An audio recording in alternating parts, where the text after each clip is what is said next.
Hello viewers, আসসালামু আলাইকুম। কেমন আছেন সবাই? আশা করি ভালো আছেন। আমি ইনশাল্লাহ ভালো আছি। দেখেন, আজকে আপনাদেরকে একটি মজাদার রেসিপি তৈরি করে দেখাবো। সেটা হচ্ছে পাতাকপি ভাজি, এটাকে বলে বাঁধাকপি। তো বাঁধাকপি ভাজি করব, সেটাতে আমি পেঁয়াজ দিই না, পেঁয়াজের পাতা কুচি করে দিয়েছি। দেখেন, ওটা দিলে টেস্ট হয়। আর ওই যে কাঁচামরিচ দিয়েছি, এইটুকু দিয়ে চলে, খুব কিছু লাগে না ওইটার মধ্যে। এই সাদা সিধা ভাজিগুলো এটা কিন্তু বেশি টেস্ট হয়।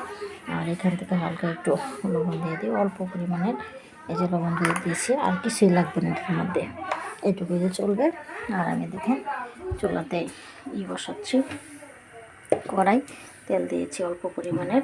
এখন আমি এগুলো ঢেলে দিব, শুধু দিয়ে দিলাম। এখন আমি এটাকে দিয়ে দেবো, যাতে পাওয়া যাবে না, এটাকে ডাকা যাবে না। ডাকলে কিন্তু কালার নষ্ট হয়ে যাবে, আমাদের স্বাদ নষ্ট হয়ে যাবে। সবসময় তরকারিতে কিন্তু ডাকবেন না। এই জন্য সবগুলো দিয়ে দেবেন। এখন থেকে হালকা হালকা একটু দেখে দেবো, 1 থেকে 1.5 মিনিট। দেখেন আদার বন্ধুগণ, রেসিপি পাতাকপি ভাজি। পাতাকপি ভাজিটা কিন্তু অনেক টেস্ট।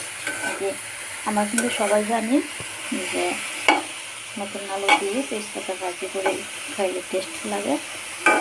আর অন্য কিছু অনেকে অনেক কিছু জানি না, কিন্তু আপনারা কিন্তু পাতাকপির সাথে পেঁয়াজ পাতা ভাজি করে দিয়ে দেখেন। পেঁয়াজ পাতা কুচি করে দিয়ে পেঁয়াজ না দিয়ে ভাজি করে দেখুন, এটা কিন্তু অনেক টেস্ট, অনেক সুস্বাদু।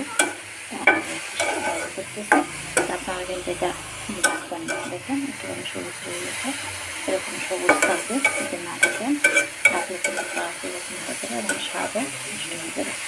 তখন দেখেন হয়ে গেছে প্রায়।